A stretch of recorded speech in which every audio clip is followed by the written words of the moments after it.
ఏంట్రా ఈ టైంలో ఈ ఆటలేంటి? పిన్ని నువ్వేం చేస్తున్నావు ఇక్కడ? ఏమీ లేదే దుర్గా, నిద్ర పట్టక అలా బయటకొచ్చాను. ఈ మంగళాంబ ఏదో పని మీదే వచ్చింది. నేను కాదు అది అందంటే ఏదో ఉండే ఉంటుంది. చెప్తా నీ పని. నేను కాదు అది అందంటే అది ఇక్కడే ఎక్కడో ఉండుంటుంది.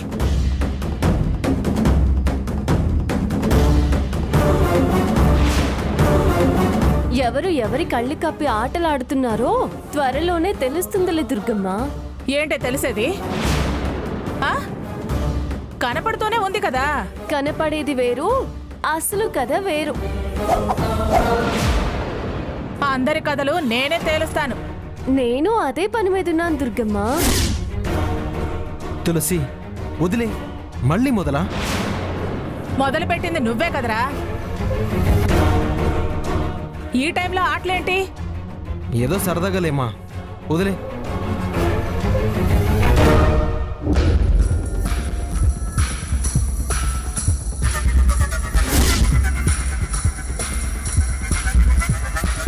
చూడు తులసి, వాడేదో నన్ను అన్నాడని నీ వైపుకి తిరిగిపోయాడని నా కళ్ళకి గంతలు కట్టే ప్రయత్నం చేయకు. వాడి తరపున నేను కనిపిస్తాను. నేను చేసే తప్పు లేదు, నువ్వు కనిపెట్టడానికి ఏమీ లేదు. వెళ్ళి పడుకో దుర్గమ్మ. నీ పొగరు దించుతానే, నిన్ను నా కోళ్ళ దగ్గరికి వంచుతాను. దుర్గమ్మ అత్త వెళ్ళిపోయింది. ఈ మంగళంబ కథేంటో.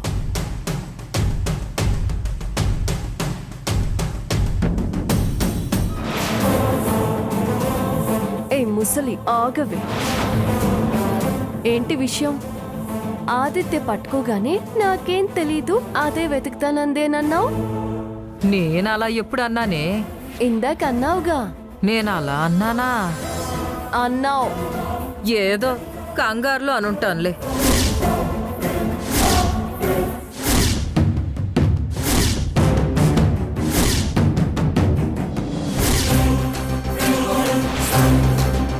నమ్మడానికి నేనేమైనా పిచ్చిదాన్నా?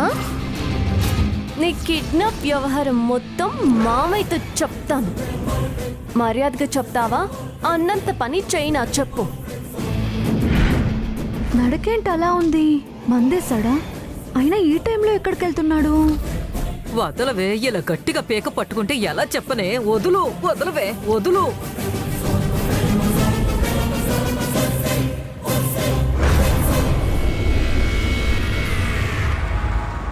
ఇదిగో తులసి, అసలు ఏం జరిగిందంటే, నేను వెతికి వాళ్ళ బతుకు సంగతి తేల్చొస్తా.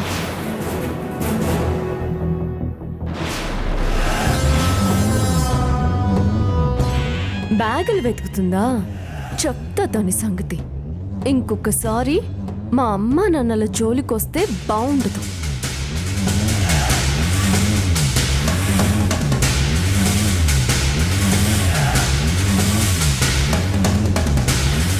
ఇంత రాత్రి ఇది బయటికి వెళుతుందంటే ఏదో స్కెచ్ వేసింది. ముందు దీన్ని ఫాలో అవ్వాలి.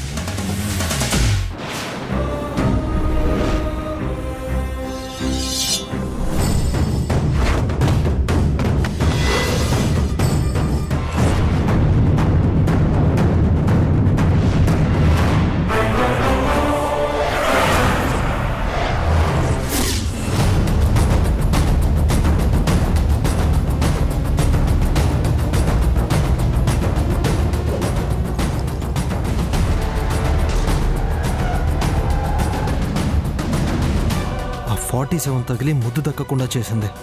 అమ్మొచ్చి తులసిని కలవకుండా పంపింది.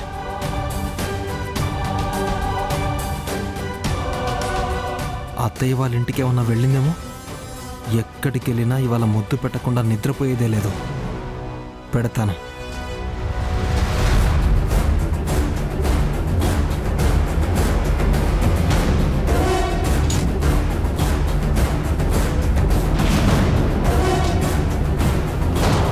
తులసి అత్తయ్య వాళ్ళ ఇంటికి వస్తే అప్పుడే పడుకోదు కదా, మాటలు వినబడేవి, కనీసం లైట్లైనా వేసి ఉండేవి. అంతా సైలెంట్గా ఉంది. అనవసరంగా నిద్రలేపి అత్తయ్య మావయ్యని డిస్టర్బ్ చేయడం ఎందుకు? ఇక్కడికి రాలేదు, ఇంట్లో లేదు అంటే రెగ్యులర్గా మేము కలుసుకునే చోటుకు వెళ్ళుంటుంది. ఆదిత్య, తులసి, వచ్చావా? ఈ టైంలో ఎక్కడికి వెళ్ళావే? ఈ టైంలో ఈ రాత్రిలో నీకోసం ఎంత టెన్షన్ పడ్డానో తెలుసా? మరి అంత టెన్షన్ పడేవాడివి నా కోసం రావచ్చుగా. రావడం ఏంటే? నీకోసం అత్తయ్య ఇంటికి వెళ్ళాను, దాక్షాయణి ఆంటీ వాళ్ళ ఇంటికి వెళ్ళాను, బయట రోడ్లు మొత్తం వెతికాను, నువ్వెక్కడా కనిపించలేదు. సరే గాని నీకు విషయం చెప్తే షాక్ అవుతావా ఆదిత్య? ఏంటది? ఏంటా?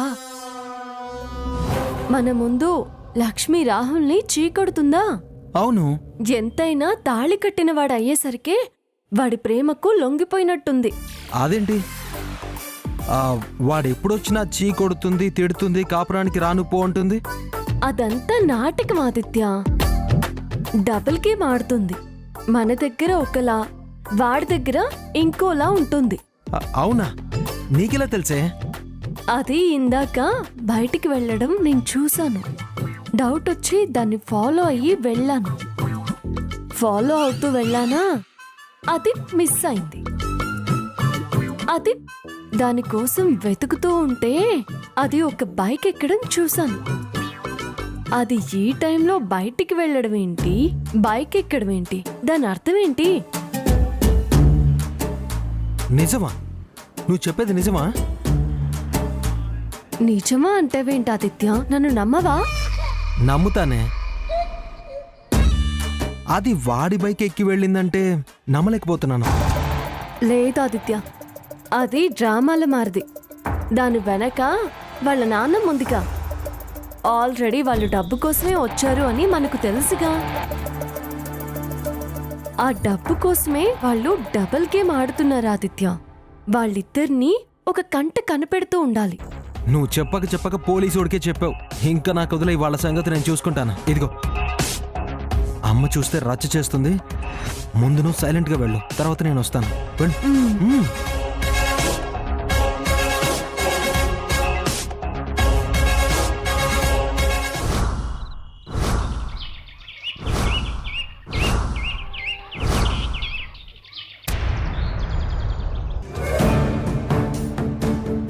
పంతుల్ని చూడవయ్యా.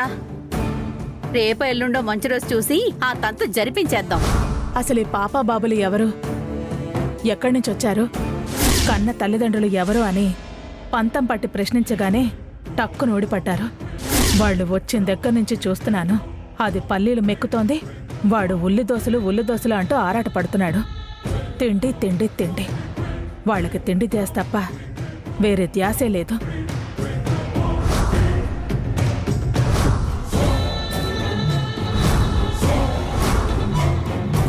వీళ్ళు వచ్చిన దగ్గర నుంచి నా వెంటే పడుతున్నారు. వీళ్ళ విషయం ఏంటో అర్థం కావటం లేదు. బాలకం చూస్తుంటే ప్లాన్ ప్రకారమే వచ్చి వాలినట్టున్నారు. ప్రశాంతత వెతుక్కుంటూ ఎటైనా వెళ్ళడం బెటర్. మీ అత్తయ్య మామయ్యలు ఇప్పుడు మన నివాసానికి వచ్చారు. సరిగ్గా దాని పుట్టినరోజు నాడే వాళ్ళు పలానా అని దానికి తెలియటం, ఈయన స్పెషల్ డ్యూటీ అంటూ వెళ్ళటం.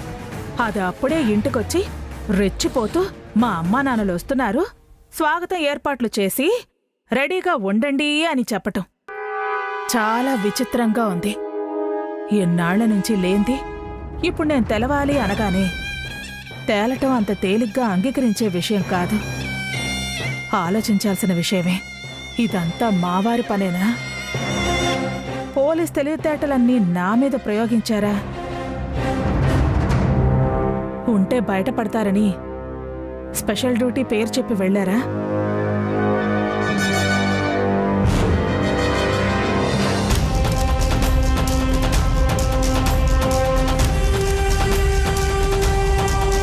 వదినా, వదినా, ఏంటి దాన్ని వెంటేసుకునొచ్చా? నీ పద్ధతిగా లేదని చెప్పడానికి. ప్రియా, వద్దొదినా. మన సీమంతో రోజు నుంచి చూస్తున్నాను. నువ్వు అంటూనే ఉన్నావు, నేను పడుతూనే ఉన్నాను. ఆ రోజు ఎవరు కారణమో ఎవరు కళ్ళు పడ్డాయో కానీ పొరపచ్చాలు పొడ చూపుతూనే ఉన్నాయి. నాకు నీ మీద ప్రేమ తగ్గలేదు కానీ నా మీద నీకు కోపం పెరిగింది. ఇది నా కూతురు అన్నావు కాబట్టి ఆ కోపం దీని మీద చూపించావు, అసహించుకుంటున్నావు. బాధగా ఉన్న సర్దుకుపోయాను. కానీ ఇప్పుడిది నా కూతురు కాదని తెలిసింది కదా, నిజం తెలిసింది కదా. ఇంకా ఎందుకు కోడలిగా దగ్గరకు తీసుకోవడానికి, అక్కును చేర్చుకోవడానికి అడ్డు చెప్తున్నావు? ఇంకా దూరంగా ఉంచాలనే చూస్తున్నావు. అసలు కారణమేంటో చెప్పగలవా? నీకెందుకు చెప్పాలి? చెప్పాలి. పెంచిన తల్లిగా దీని మీద ప్రేముంది, నిన్ను అడిగే హక్కుంది.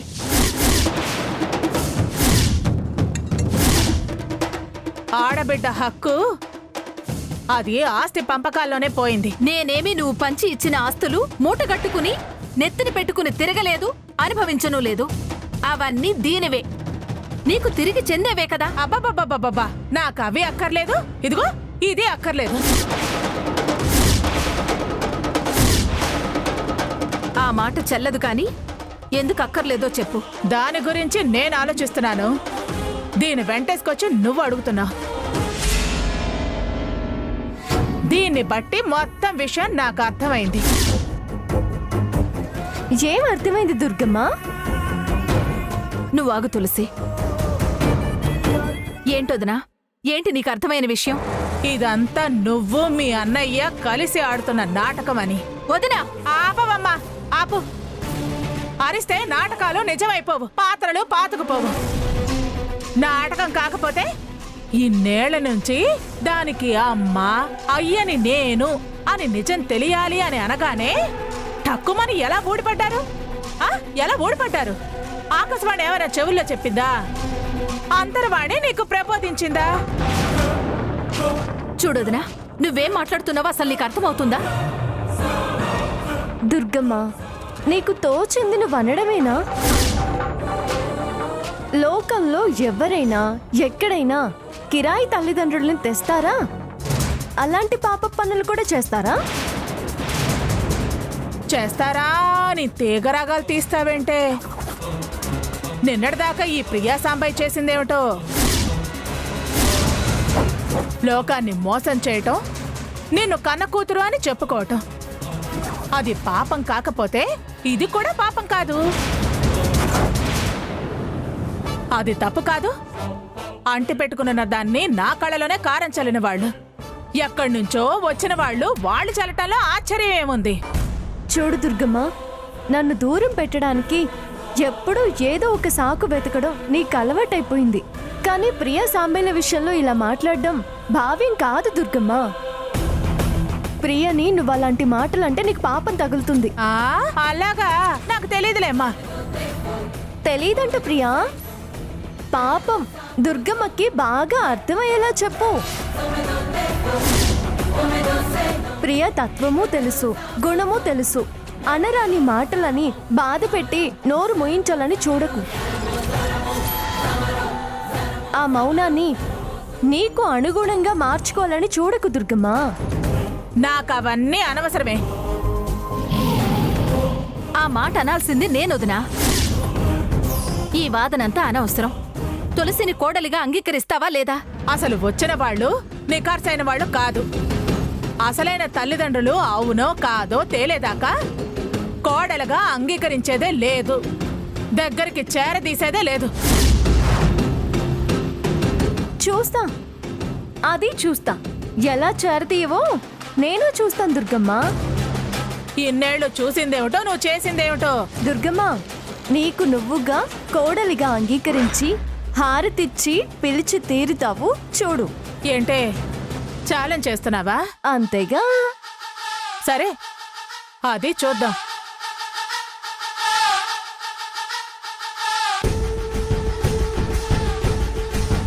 పద ప్రియ, పద.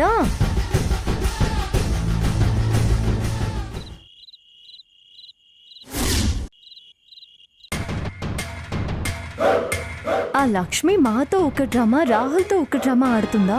లేకపోతే ఏదైనా గేమ్ ప్లాన్ చేసి ప్లే చేస్తుందా? ఆదిత్యకు విషయం చెప్పి దాని సంగతి తేల్చాలి. ఆదిత్య, ఆదిత్య, ఆదిత్య! నిన్ను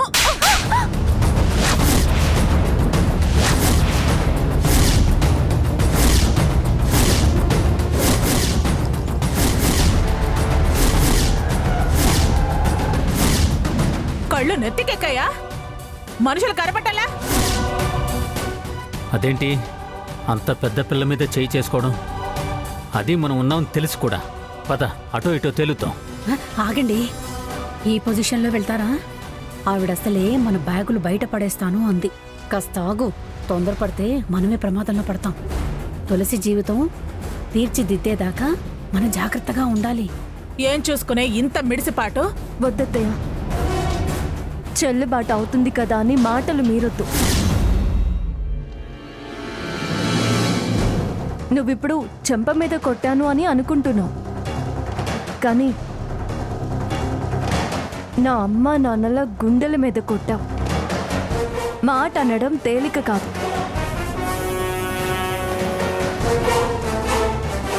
మామయ్య ఎప్పుడో లెక్క చేయడం మానేశాడు. ఆదిత్య నిన్న తిరగబడ్డాడు. నిన్న బయట మనిషి దగ్గర నీ పరువు కాపాడిన దాన్ని నేనే అని గుర్తుంచుకో. నీకు కోపం ఉన్నా నాకు నీ మీద ప్రేమే ఉంది. నువ్వంటే నాకు ఇష్టం. నీ కోడలిగా నీతో కలిసి బ్రతకాల్సిన దాన్ని. నిత్య పోరుతో మనశ్శాంతి ఉండదని తగ్గి సర్దుకుపోతున్న దాన్ని. నాది చేతకానితనమో అసమర్థతో అనుకోకు. నాకు కూడా నోరుంది, నాకు కూడా మాటలొచ్చు. నువ్వన్న మాటే నేను అంటే నీకు విలువ ఉండదు, ఎవ్వరూ లెక్క చేయరు. ఏంటే బెదిరిస్తున్నావా? అవును, బెదిరిస్తున్నా.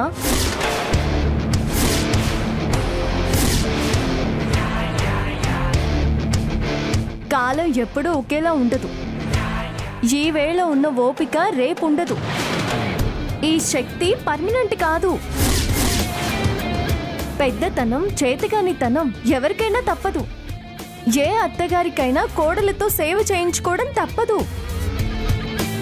ఇప్పుడు ప్రేమలు పంచితేనే రేపు పాపం తలుస్తారు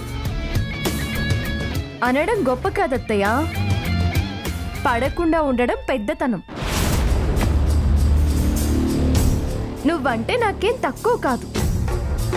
నా పరువే పోదు, కానీ తిరిగి అంటే నీ పరువే పోతుంది. అనవే, ఏది అన చూస్తాను, నాలుగు చీరేస్తాను. ఏదో సాగించుకుంటున్నావని ఫీల్ అవుతున్నావు గాని ఒక్కటి మర్చిపోతున్నావు దుర్గమ్మ. ఒక్కసారి గతమంతా గుర్తు తెచ్చుకో. Flash back. నీ పాయింట్ ఆఫ్ వ్యూలో నా కోసం ప్లీజ్. కూతురు లాంటి నా మీద నువ్వు చేయి చేసుకున్నప్పుడల్లా నీకు ఏదో ఒక షాక్ తగులుతుంది. వేలు అట్టు.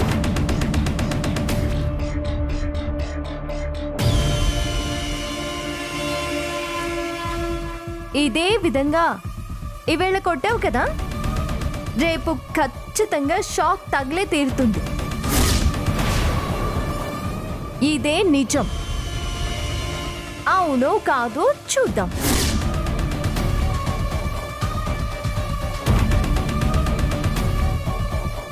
ఏంటిది ఇలా అంటోంది? నాకు షాక్ తగలడం ఏంటి? ఏదో వాగుతోంది ఇది.